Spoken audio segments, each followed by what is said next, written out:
1947 में जब ये देश आजाद हुआ, उस समय हिंदुओं की आबादी रह गई थी मात्र 30 करोड़।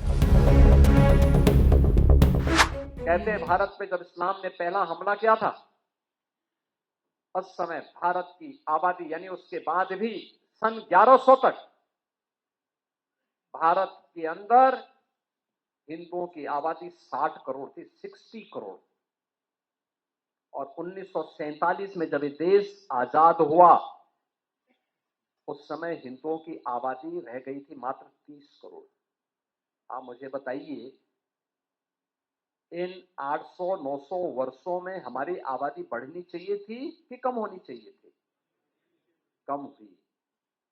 हम 60 करोड़ से 30 करोड़ पे आ गए, यानी आबादी ही नहीं घटी, हमारी खेती के उत्पादन को भी कम कर दिया गया। ये आबादी जो कम हुई, आक्रांताओं ने ही मारा नहीं, बल्कि भूख से मरे, बीमारी से मरे, तमाम अन्य प्रकार की यातनाओं से मरे। विदेशी दास्ता ऐसे ही होती है। इस देश पे वही किया गया, इस देश पर अत्याचार किया गया, उसका शोषण किया गया। और जिस भारत में 300 वर्ष पहले आधी से कम आबादी खेती पे निर्भर करती थी, आधी से अधिक आबादी उद्योग धंधों में लिप्त थी, बड़े उद्योग नहीं, यहां पे कल कारखाने थे, लघु सीमांत और लघु और कुटीर उद्योगों का एक जाल फैला हुआ था। ये भारत की ताकत बनती थी। भारत को उत्पादक देश के रूप में, प्रोडक्शन के रूप में भारत का बेहतरीन उत्पादन दुनिया के मार्केट में छाता था।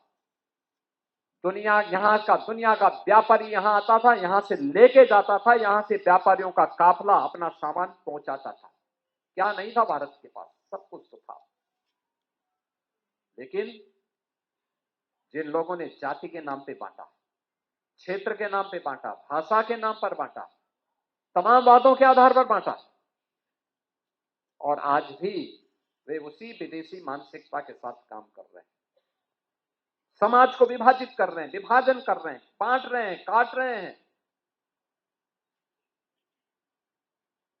वे लोग इस स्वदेशी अभियान में भी तमाम प्रकार की उंगलियां उठाएंगे।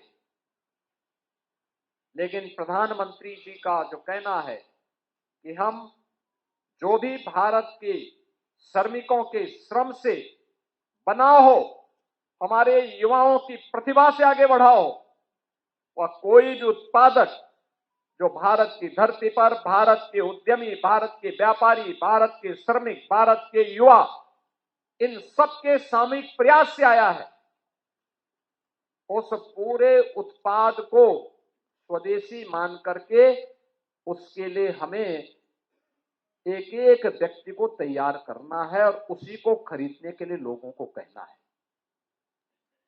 क्योंकि भारत के अंदर बना हुआ कोई भी उत्पाद जब हमारा नागरिक खरीदेगा, क्योंकि ये तो तय है कि आज के दिन पे दुनिया के अंदर भारत सबसे बड़ा उपभोक्ता बाजार भी है। 140-145 करोड़ की आबादी कौन नकार सकता है? उसकी आवश्यकताओं की पूर्ति करने के लिए, उसकी आवश्यकताओं के लिए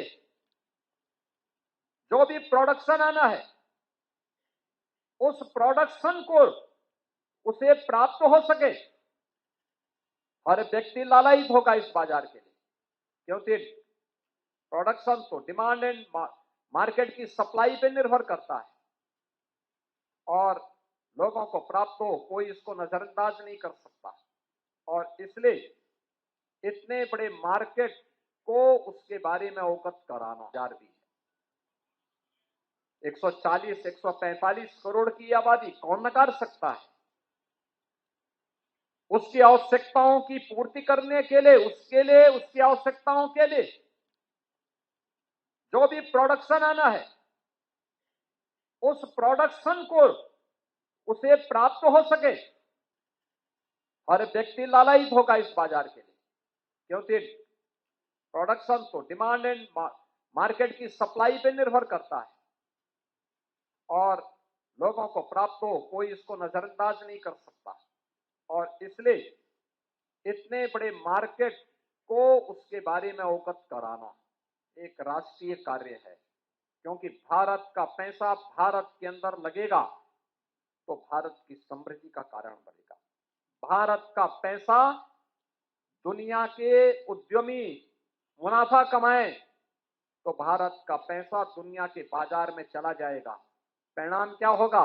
उनका मुनाफा फिर भारत के अंदर आतंकवाद को भड़काने में, नक्सलवाद को भड़काने में, उग्रवाद को भड़काने में और भारत के अंदर ही अव्यवस्था पैदा करने में उसका दुरुपयोग होगा।